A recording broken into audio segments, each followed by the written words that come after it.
Hello and welcome to the Fishing Guide Podcast. I'm your host, Brad Wiegmann. We have a special guest on today, so I'm pretty excited about that. Aaron Burton with Lowrance is here. And Aaron does a certain thing that he does really good, and he deals with trolling motors. And we're going to talk about trolling motors, but we're also going to talk about how he catches fish on Lake Fork. I was fascinated by how that happens. So let's start with trolling motors. Tell us who you are, what your position is. My name is Aaron Burton. I'm the product manager for trolling motors for Lowrance, and I've been with Lowrance for about going on 9 years now, and so we're real excited about the success of the Ghost and all of our new products that we just launched. So let's talk a little bit about the Ghost. The Ghost.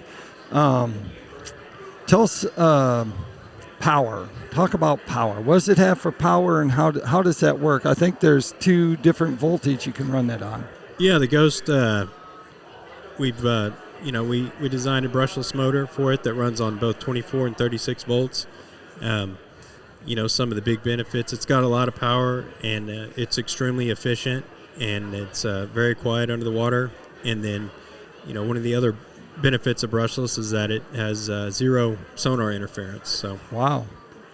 So that's what you came with. What size shaft do you have? We've got 47, 52, and 60-inch shaft now for the guys up north.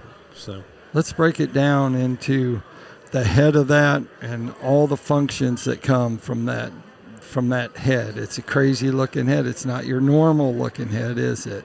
Yeah, well, we've got the transmission, the steering motor all lives in the head. Some of the cool features, like I said, the brushless motor, all the way up to the head, and the foot pedal. We've got a fly-by-wire steering, so there's no mechanical cables.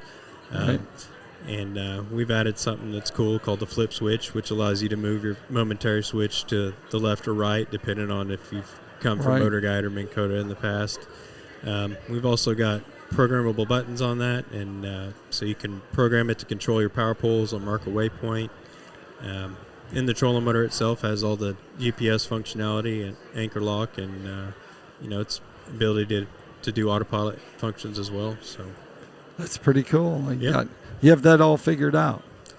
Yeah. Try to. So let's talk about, is there any maintenance that you can do to a trolling motor, or is a trolling motor pretty much a trolling motor? Depending on, what part of the country you live in, you might have to do a little bit of maintenance. We always recommend taking some kind of lubricant, like a lithium grease, on the front latch block that you pull when you want to stow it. Okay.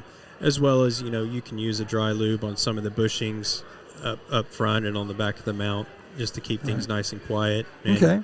One of the other simple things to do is, if your indicator arrows, if you noticed it starting to slow down and not track as well, you can easily take a flathead screwdriver and pop the indicator off the top of the head and make sure those races are nice and clean and everything's free of debris, so it'll perform. All right. Well, that sounds pretty simple. Yep, simple enough.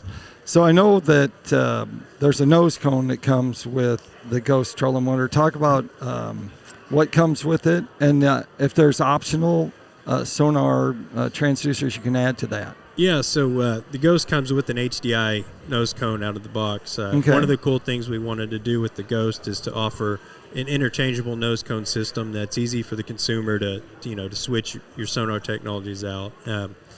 The HDI offers chirp sonar as well as down scan imaging. And one of the options that you can purchase is the Active Imaging 3-in-1 nose cone, which gives you chirp traditional sonar, down scan, as well as side scan. And, it's very easy to do. You can remove a cap off the front, and you have one bolt to take out, and you pull that off, and you got one little connector, and it takes about 2 minutes to swap them out. Wow. And one of the cool things we released a while back is, if you have a Ghost and you purchased a 3-in-1 nose cone, we made a feature called Ghost 360, which is takes that side scan and puts it in a 360-degree image. So that's really cool, and that's a feature you can enable from your display, or you can program one of the foot pedal buttons to start and stop your 360 rotation. So I have that on mine. I set that all up so I could see the ghost. So so that was pretty cool. Yep.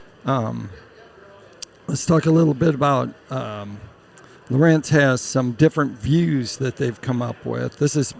We're at Red Crest right now, and you'll be seeing more and more about it, but we just saw it. So what are the 3 views that you now have? So we just launched the ActiveTarget 2 live sonar transducer. And with that, we have 3 new views. If you have the new HDS Pro we just launched, you can run a forward and scout mode view on a split on a single unit. Right. We've also got a 180 view that positions one transducer forward and one back. So you've got a forward facing live sonar. You can see under the boat all the way to the back. And we've also got one real cool thing I'm excited about called Scout Wide, which takes our traditional transducer in scout mode, which gives you 135 degrees, but now you can add 2 of them, so you get a full 270 degree picture, and 18 degrees top to bottom on that.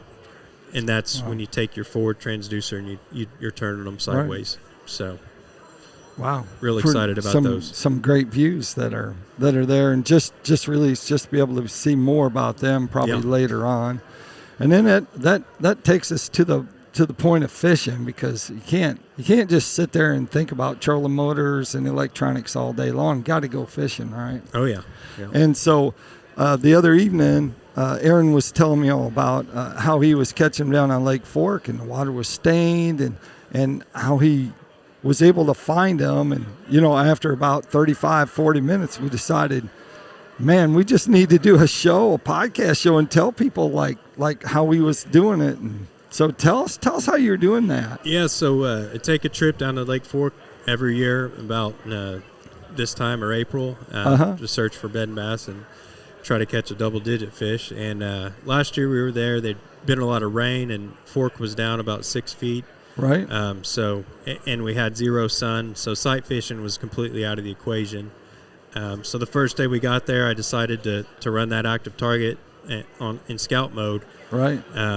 And see, if it helped, if I could light up any beds and identify where some fish are. And soon found out that it was absolutely amazing. It really blew my mind how easy we were able to find the fish and identify the beds. And all these bass were fishing. All these bass were sitting, in between 2 and 4 foot of water, and bedding on these around these stumps. And actually, we could see them bedding, making beds in these root wads of these stumps. Wow. And you could just see how the fish were sitting there and chasing off, perch and bait fish and everything. And, it really, it saved the trip, because there was absolutely no sight fishing to be done.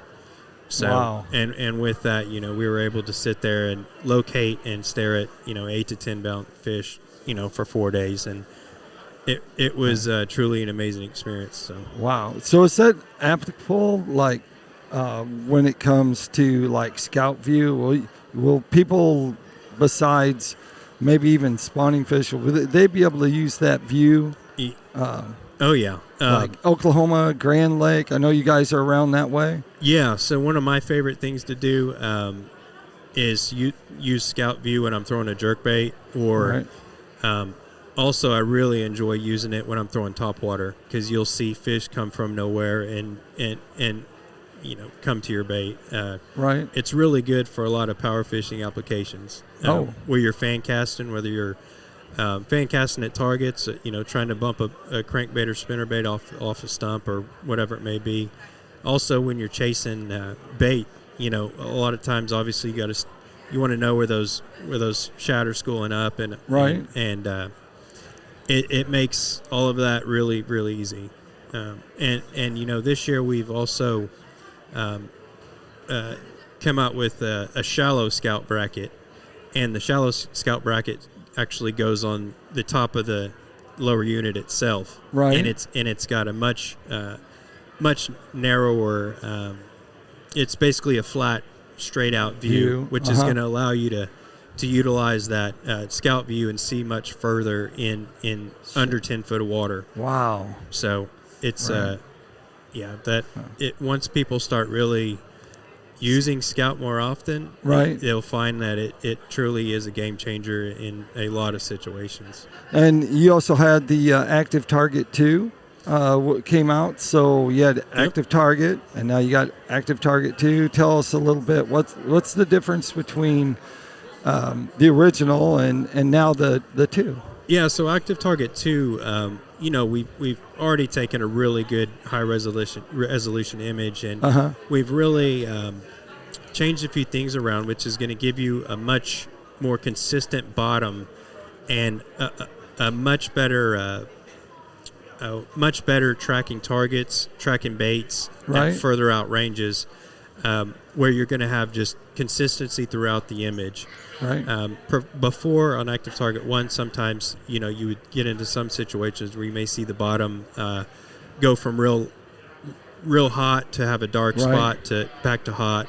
Now everything's real consistent throughout the image, and it's really good resolution. So we're excited about that. That's good. That takes us. I wanted to mention one of the, like we talked about, the dual views with ActiveTarget 2. Right. We've added what's called a ping sync cable between the two modules, and that just allows you to use multiple active targets at one time without getting that interference that you get otherwise. So that's the change in the Pro, where you're plugging 2 in and you're keeping them separate in the ping. Yeah. So. All right. Well, good. Now, that takes us up to Tackle Time. Tackle Time sponsored by PICO Lures. PICO Lures has a complete line of hard and soft baits.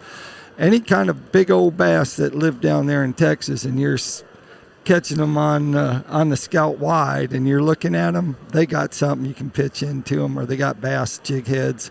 If you're crappie fishing, walleye fishing, striper fishing, white bass fishing, smallmouth fishing, any kind of fishing, they got a lure that'll catch fish on it. So make sure you check them out at PicoLures.com. If they want to learn more about the Ghost trolling motor or any of the fish finders, Lowrance fish finders, where would they go, Aaron? Oh, that's easy. Just go to our website at www.lowrance.com and check everything we got out. There you go. There you have it. Well, like I always like to end the show, make sure you keep your hook sharp and your lures in the water.